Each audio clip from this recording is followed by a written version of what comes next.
시간입니다. 오늘 말씀의 제목은 하나님 마음에 합한 한 사람을 찾지 못해서 슬퍼하시는 하나님, 이런 제목으로 말씀 전하도록 하겠습니다. 하나님 마음에 합한 한 사람을 찾지 못해서 슬퍼하시는 하나님. 오늘 보면 이렇게 시작합니다. 5장 1절. 너희는 예루살렘 거로 빨리 다니며. 왜 빨리 다니라고 했을까? 심판이 임박했기 때문에 그렇습니다. 그 넓은 거리에서 찾아보고. 왜 넓은 거리로 가라고 했을까? 사람 많이 모인 데로 가라고. 너희가 만일 정의를 행하며 진리를 구하는 자를 그들 가운데 속에 한 사람이 찾으면 내가 이 성읍 심판하려고 했지만 용서하리라. 어제 새벽에 우리는 예레미야 1장 말씀을 함께 묵상했는데요. 거기에는 하나님이 예레미야를 자신의 선지자로 부르시는 소명 기사가 나와요. 그리고 우리가 건너뛴 2장, 3장, 4장을 보면 이스라엘 백성들이 하나님 앞에서 얼마나 폐역한 못된 짓을 했는지 그것을 쭉 열거하면서 그 범죄 행위에 대한 하나님의 탄식과 고발이 나옵니다. 그리고 하나님이 심판을 선포하셔요. 너희들 반드시 그 죄값 치르게 하겠다. 그런데 여러분, 이 부분을 여러분들이 가서 2장, 3장, 4장을 읽어보면 심판을 선포하면서도 반복해서 하나님 계속해서 하시는 말씀이 있어요. 그게 뭐냐? 내게로 돌아와라. 그들의 죄악을 막 고발하면서 하나님 심판을 선포하시는데도 동시에 내게로 돌아와라. 거기에 담겨있는 하나님의 마음은 뭐겠어요? 어떻게 하든 자기 백성 이스라엘이 망하지 않기를 원하시는 거 아니겠어요? 어떻게든 용서해주고 싶은 것, 심판하고 싶은 것이 아니라 하나님이 그러면서 오늘 보면 5장 1절에 이뤄서 이제 이렇게 말씀해요. 내가 이제 이 성읍을 심판하려고 하는데 그래도 이 성에서 정의를 행하며 진리를 구하는 자 예레미야야, 한 사람이라도 찾아오면 내가 이 성읍을 용서해 주리라. 이 말씀을 통해서 우리가 알 수 있는 하나님의 속성은 무엇이겠어요? 우리가 믿는 하나님은 어떤 하나님? 심판하기를 원치 않으시는 하나님. 하나님은 어떻게든 우리를 용서하고 어떻게든 우리를 구원하기를 기뻐하시는 하나님. 그래서 의인 한 사람을 찾으면 그 성에 사는 수많은 사람들까지 함께 심판하지 않겠다고. 가만 보면 우리가 하나님을 오해할 때가 너무 많아요.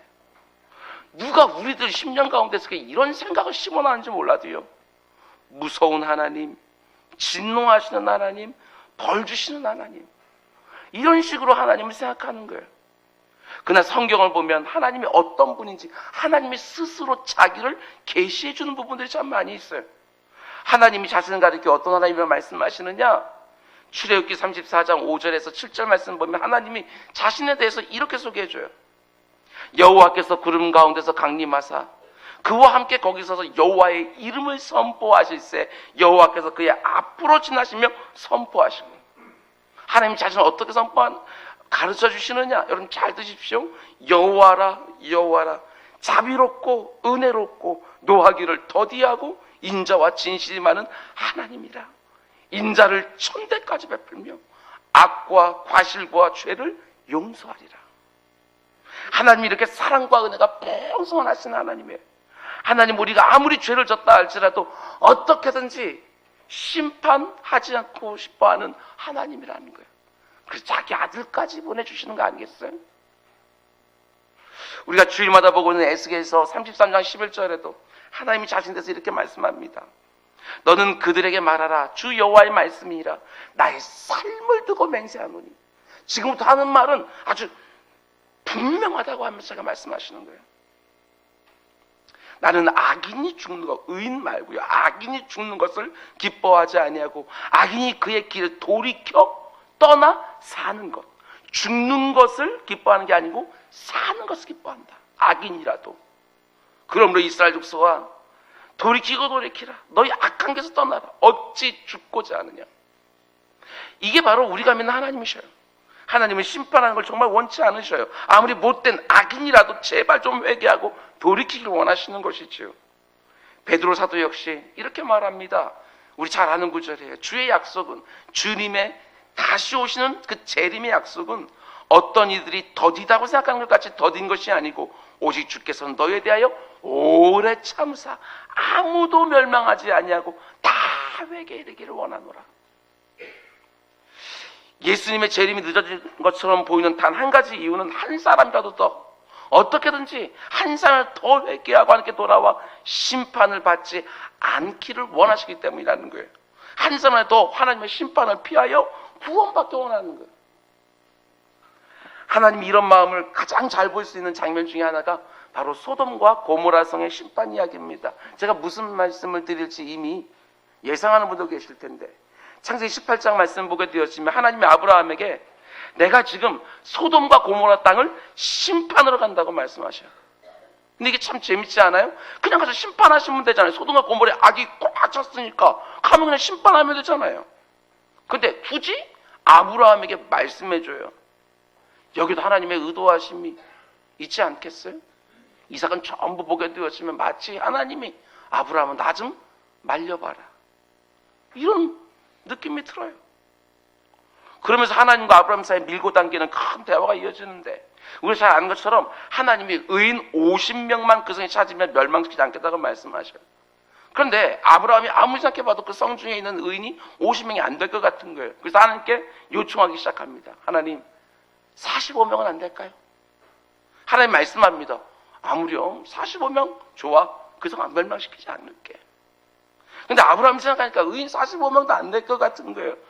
그래서 또 생각해보니까 40명도 안 될 것 같고 30명도 안 되고 20명도 안 될 것 같은 거예요. 그래서 계속 숫자를 5명씩 10명씩 깎아요. 40명은요 하나님, 30명은요 하나님, 20명은 안 될까요? 근데 아브라함이 하나님께 계속 숫자를 깎으면서 스스로 이렇게 생각해요. 자기가 숫자를 5명, 10명씩 그렇게 내릴 때마다 하나님이 화를 내진 않을까? 그래서 조바조바 하면서 물어보는 거예요. 아브라함이 숫자를 내릴 때마다 어떤 표현을 사용하느냐? 27절 말씀 보면 나는 티끌이나 재와가 싸우니 감히 죽게 하려나이다. 30절에는 내 주여 노하지 마시옵고, 31절에는 내가 감히 주님께 하려나이다. 32절 보면 주는 노하지 마옵소서, 내가 한 번만 더 하려나이다. 아브라함은 소돔과 고모라 성에 대한 하나님 심판을 막기 위해서 자기가 숫자를 내릴 때마다 하나님이 화를 낼 거라고 예상을 하는 거예요. 근데 성경을 보게 되었지만 하나님 단 한 번도 너 왜 자꾸 숫자 내려? 이렇게 말한 적이 없어요. 제가 볼 때는요, 마치 아브라함이 그렇게 숫자라도 내리기를 원하셨던 것처럼 그의 욕을 흔쾌하게 들어줘요. 다시 한번요, 아브라함이 마치 숫자를 계속 내리기를 원하시는 것처럼 아주 흔쾌하게 다 받아준다고요. 마지막에 아브라함이 몇 명까지 숫자를 내리지요? 10명까지. 아브라함이 너무나도 죄송해 하면서 하나님 마지막으로 부탁드리는데 제가 그 순간 의인 10명을 찾으면 어떻게 하시겠습니까?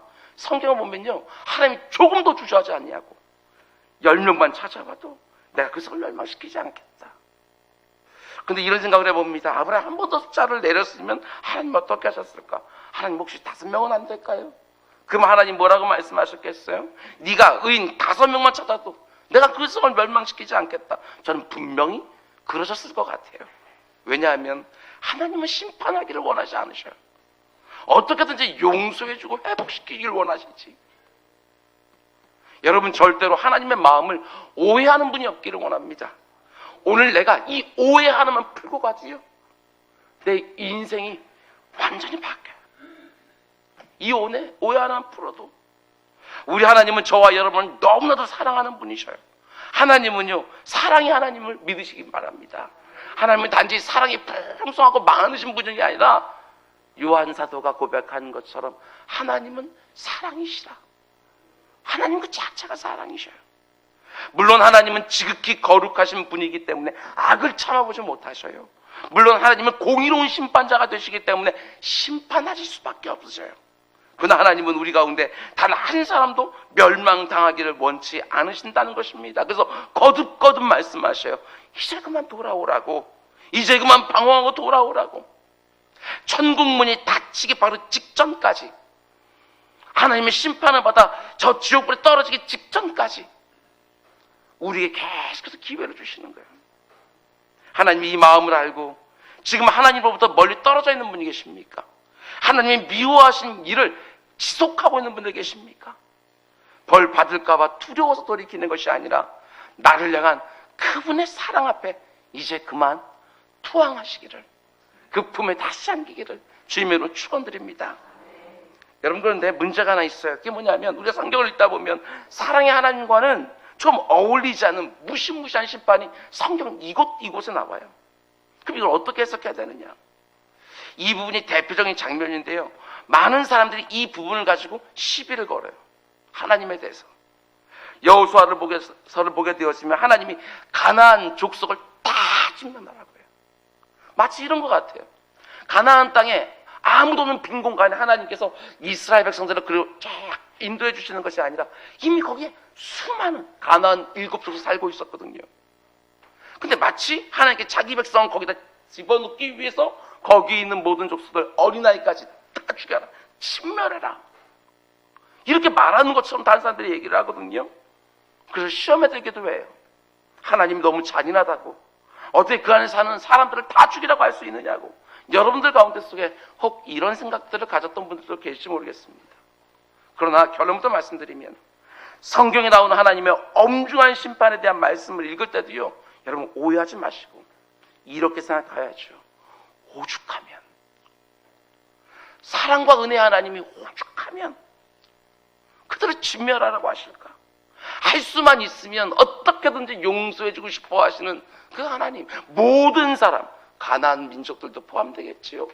모든 사람들이 구원에 이르기를 원하시는 그 하나님께서 오죽하면 이렇게 말씀하셨을까? 이런 생각이 드는 거예요. 하나님 보시기에 가나안 민족들이 너무나 역겨운 일을 수도 없이 했고, 그래서 하나님이 더 이상 참아보지 못하고 심판하신다고. 갑자기 들은 심판하는 거 아닙니다. 이스라엘 백성들이 가나안 땅에 들어갈 때 하나님이 정말 오랫동안 참으셨어요. 돌이킬 수 있는 수많은 기회들을 줬어요. 하나님이 아브라함에게 처음에 가나안 땅을 주겠다고 약속해 주시면서 뭐라고 말씀하느냐? 네 자손은 4대 만에 이 땅으로 돌아오리니 이는 가나안 족속의 죄악이, 아모리 족속의 죄악이 아직 가득 차지 아니함이라. 이게 무슨 말이냐면요, 하나님이 아브라함에게 가나안 땅을 주기로 약속해 주시긴 하셨지만 그 안에 가나안 족속들을 향한 심판의 의미가 담겨 있어요. 이스라엘 백성들에게 그 약속의 땅을 주신다는 의미도 담겨 있지만 가나안 족속들을 자기 죄로 말미암아 심판하는 의미도 함께 담겨져 있는 거예요. 근데 뭐라고 말씀합니까? 그들의 죄악이 아직 가득 차지 않았다. 무슨 말이지요? 아직은 참아줄 만하다. 좀 더 기회를 줘야지, 이런 말이겠지요. 근데 아브라함에게 이 말씀을 해준 다음에 몇 년 뒤에 가나안 정복 전쟁이 일어나요? 430년 뒤에. 하나님이 그만큼 참아주신 거예요. 430년 동안 참고 또 참으시다가 기회를 주고 또 주시다가 그 죄가 가득했을 때 여호수아의 군대를 통해서 진멸하게 하셨다는 겁니다. 누가 봐도 심판하는 것이 너무나 마땅해 보이는 그 순간까지. 여러분, 하나님은 오해하지 마시기 바랍니다. 특별히 그분의 사랑과 은혜를 가볍게 생각하지 마시기 바랍니다. 우리가 하나님의 오래 참으심을 대해서 제대로 이해하지 못하고 단지 가나안 족속이 심판받는 장면만 보고 하나님이 너무 잔인하신 것이 아닌가 오해하지만, 하나님이 결코 인생들을 망하기를 원치 않으신다고요. 실제로 하나님께서 가나안 땅을 심판할 때도 어떻게 해요? 마지막까지 기회를 줘요. 그 마지막까지 기회 주는 게 누가 대표적인 모습입니까? 거기 여리고성에 살던 라합이요. 그리고 그의 가족. 라합이 이렇게 고백하거든요.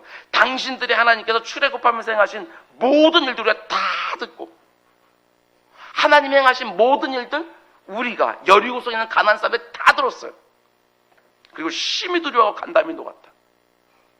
다 하나님의 얘기를 들었어요. 우리로 말하면 복음을 들었어요. 그런데 라합만 그 가운데 반응하고 다른 모든 사람들은 오히려 완고하게. 이스라엘 백성들이 7일 동안 그 성을 돌아요. 하나님께서 이스라엘 백성들에게 순종 명령을 갖다 내리신지도 모르겠어요. 아무 말하지 말고 돌기만 해. 그런데 동시에 하나님은 그 여리고성 안에 있는 사람들이 그때라도 회개할 기회 아니겠어요? 거듭. 여러분, 오해하지 마시기 바랍니다. 하나님은 결코 심판을 즐거워하시는 분이 아니셔요. 우리가 믿는 하나님은 결코 잔인한 하나님이 아니시라고요. 그분은 사랑의 하나님이에요. 노하기를 더디하신 하나님이시고 진노 중에라도 긍휼을 잃지 않으신 하나님이라고요. 그래서 오늘 본문에도 예레미야에게 말씀하시는 겁니다. 예레미야야, 이 큰 성을 제발 한 사람으로 찾았다고. 네가 한 사람만 찾아온다 할지라도 그 한 사람을 이 전체 성을 내가 멸하지 않겠다고. 우리 하나님이 잔인한 게 아니라 어떻게든지 심판하지 않으려 계속해서 경고하고 돌아오라고 말씀하시는 그 하나님 무시하는 죄인들이 너무나도 악한 거예요. 하나님의 사랑과 은혜를 짓밟는 죄인들이 잔인하죠. 이거 오해하시면 안 돼요. 근데 문제는 무엇입니까? 예레미야가 그 큰 성에서 의인 한 사람을 찾는데 아무리 찾아도 그 한 사람이 없어요. 더 놀라운 것은 그 성이 바로 여호와 신앙의 중심지 예루살렘이거든요. 성전이 있어요. 제사장들이 질비해요. 예배가 드려지는 곳이에요. 사람들이 줄을 서서 제물을 드리겠다고 나오는 곳이 바로 예루살렘이거든요. 근데 거기에 하나님 찾으시는 사람 하나가 없어요. 본문 5장 2절은 이렇게 말합니다. 그들이 여호와께서 살아계심을 두고 맹세할지라도 실상은 거짓 맹세니라. 입술로 하나님을 찬양하는 사람 많은데 다 거짓말. 계속해서 3절은 또 이렇게 말합니다. 여호와여, 주의 눈이 진리를 찾지 아니하시나이까. 주께서 그들을 치셨을지라도 그들이 아픈 줄을 알지 못하며 그들을 멸하셨을지라도 그들이 징계를 받지 아니하고 그들의 얼굴을 바위보다 굳게 하여 돌아오기를 싫어하므로. 이 말이 참 슬프지 않습니까? 하나님은 어떻게 하든지 그들을 심판하지 않으려고 2장, 3장, 4장에서 계속해서 돌아오라 말씀하셨고, 예레미야에게도 한 사람만 찾아와라 이렇게 말하고 있는데 정작 그들은요, 얼굴을 바위보다 굳게 하여 돌아오기를 싫어하고 있다. 하나님의 마음이 뭔지 몰라서 못 돌아오는 게 아니에요. 돌아가야 한다는 것을 알지만 싫어서 안 돌아오는 거. 이런 사람들이 오늘날도 얼마나 많겠어요. 예레미야가 의인 한 사람은 찾지 못해 너무나 속상한 거예요.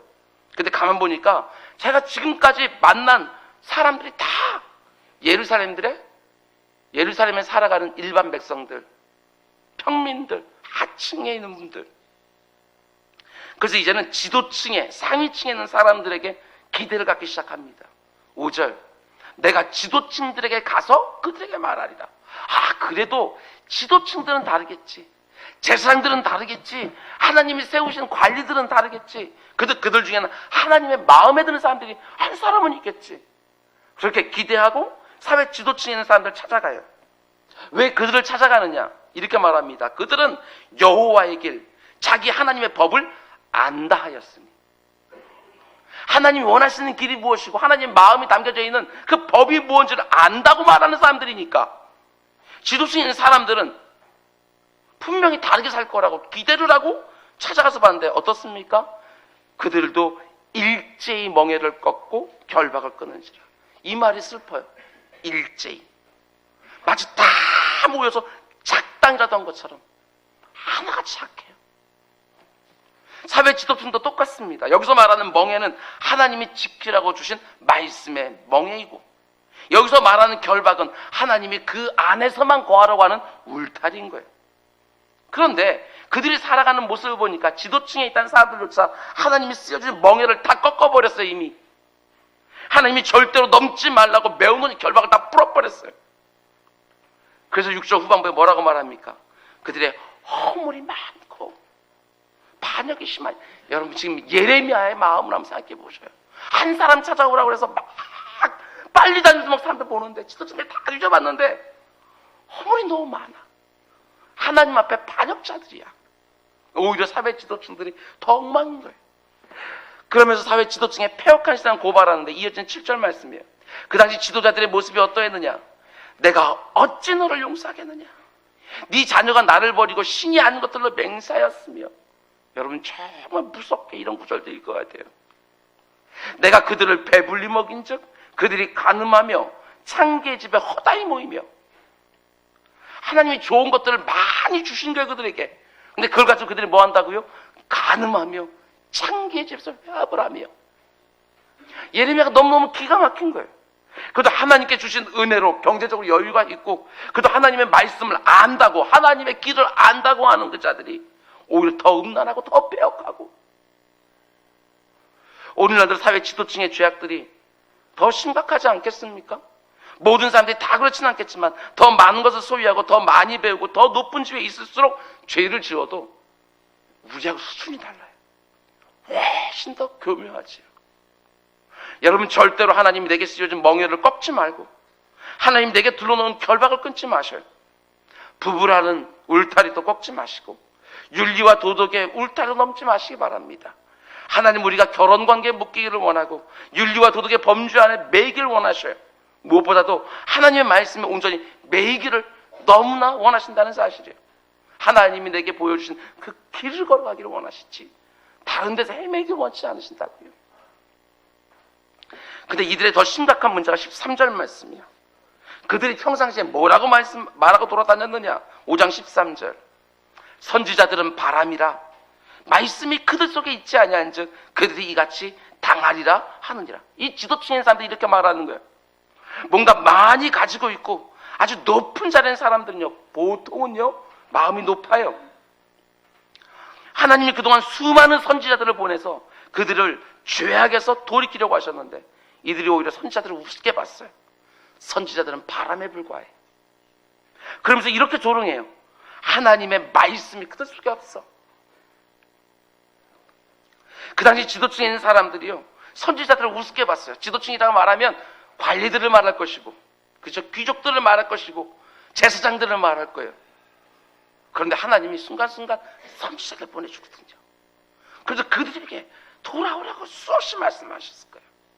그런데 그 지도층인 사람들이 선지자들을 우습게 보지요. 너희는 바람에 불과해. 무슨 뜻이에요? 있으나 마나해. 쑥 지나가는 거야. 그런데 왜 이렇게 말하죠? 말씀이 너희 속에 없잖아. 물론 그 당시 지도층이 악해서 이렇게 말하는 것이겠지만, 여러분, 저는 이 말씀 묵상하면서 계속해서 우리가 지금 살아가고 있는 이 시대와 이렇게 겹쳐지는 것이 두려웠어요. 선지자를 우습게 보는 사람들, 말씀이 없는 선지자들. 다시요, 이게 무섭다니까요. 선지자를 우습게 보는 사람들, 말씀이 없는 선지자들. 오늘날 저 같은 설교자들이 정말 정신 바짝 차려야 되겠구나. 하나님의 말씀으로 설교하고 그 말씀으로 성도들을 양육해야 될 목회자들이 자기 안에 하나님의 말씀이 없으면 얼마든지 이렇게 무시당하겠구나. 정치를 아무리 잘 알고 경제를 아무리 잘 알고 세상 지식이 아무리 많고 철학과 처세술을 많이 알고 있다 할지라도, 성품이 좋다 할지라도 목회자에게 하나님의 말씀이 없으면 바람에 불과하겠구나. 있으나 마나 하겠구나. 단지 목회자들에게만 해당되는 말이겠어요? 복음으로 하나님의 진리의 말씀으로 구원을 받았다고 말하는 성도들이 그 안에 하나님의 말씀이 전혀 들어있지 않고 있다면 이 세상에 무익하겠구나. 무시당하고 조롱거리가 되겠구나. 하나님의 말씀이 우리 속에서 늘 흥왕하여 그 말씀으로 이 시대를 깨워야 되는데 선지자들에게도 말씀이 없고 사람들은 그 선지자를 무시하고, 이게 무서워요. 여러분, 이 시대를 놓고 기도해 주시기 바랍니다. 그런데 이 부분에 재미있는 한 게 하나 더 들어있어요. 그 사회 지도층인 사람들이 선지자들은 바람이라고, 있으나 마나 하다고, 선지자들 속에 말씀이 없다고 무시하고 조롱하기는 하는데, 그러면 정작 자기들 하나님의 말씀대로 사느냐? 그건 또 아닌 거예요. 이게 웃겨요. 정작 자기들은 하나님의 말씀대로 살지도 않으면서, 참 이상한 것은 그 당시 선지자들 속에 하나님의 말씀이 있는지 없는지는 알아요, 몰라요? 그건 아는 거예요. 이게 기가 막히다고요, 저는. 자기 자신은 말씀대로 안 살면서 선지자들 속에 하나님의 말씀이 있는지 없는지는 정확하게 알아요. 오늘날 이런 성도들이 얼마나 많겠어요. 들은 것 많아요, 아는 것 많아요, 막 하면서 정보들 막 오니까. 그런데 정작 자기 말씀대로 안 살아요. 그런데 그 말씀 자가 좀 아는 거 가지고 목회자들 안에 말씀이 있는지 없는지를 판단을 해요. 다른 성도들이 말씀대로 사는지 안 사는지 정죄를 해요. 이게 기가 막히는 거죠. 정작 자신은 말씀대로 살지 못하면서 다른 사람들에 대해서는 바람이야 바람, 그 안에 말씀이 없어 소리치죠. 저 역시 마찬가지예요. 세상 돌아가는 거 보면서 수없이 돌멩이를 던지거든요. 정직하지 않아요. 절대로 그렇게 하지 마시기 바랍니다. 우리는 언제나 자기 자신을 먼저 살피는 거예요. 누구든지 죄 없는 자가 돌을 던져라, 이렇게 말씀하셨는데, 죄인 사람 보면 때로는요, 진짜 막 돌 던질 수 있어야죠. 비판해야죠. 때로는 정죄도 해야죠. 근데 적어도 돌 던지기 전에 한 번쯤은 생각해 봐야지. 나는 어떤가? 근데 이 시대는 그걸 안 해. 무조건 던져요. 알고 있는 게 자기가 사는 것처럼. 정직하지 않아요. 못됐어요. 돌을 던진다고. 자기 자신을 먼저 돌아볼 수 있어야 내 안에서 성화가 이루어질 텐데, 계속해서 거듭거듭 가식과 위선이라는 돌멩이만 던져요. 그 당시 예루살렘 성에 있던 선지 사회 지도층들이 그러했다는 거예요. 막 판단하고 정죄하지만 하나님이 찾으시는 의인 한 사람이 그들 가운데 없어요. 참 슬프죠. 그래서 하나님이 탄식하는 걸 보게 되었죠. 31절. 선지자들은 거짓 예언을 하며 제사장들은 자기 권력을 다니며 내 백성은 그게 좋게 여기니. 와, 이게 예루살렘의 모습이에요.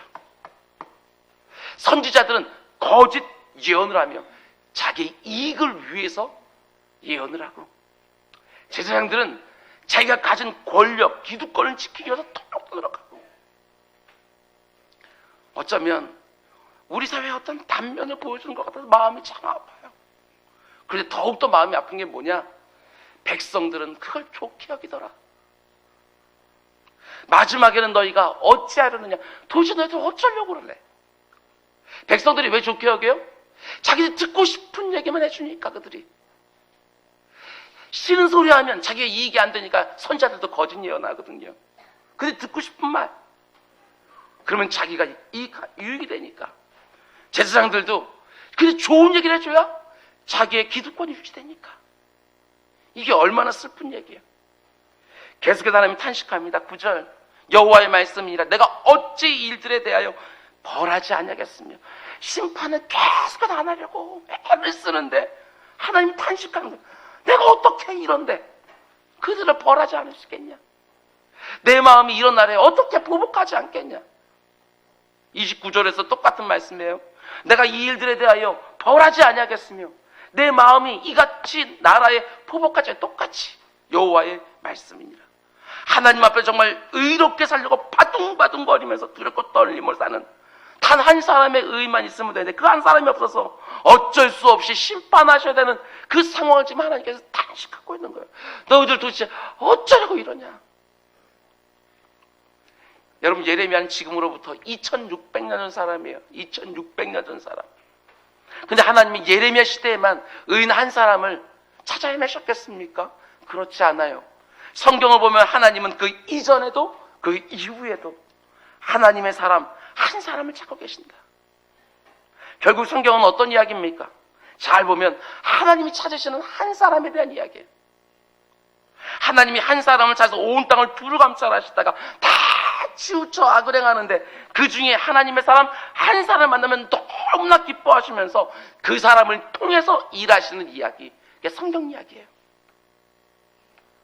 하나님이 시편 89편 20절에서 이렇게 말씀합니다. 내가 하나님이 내 종 다윗을 찾아내요. 저 이게 따옴표에서 저는 찾아내었다. 얼마나 두루 헤매셨을까?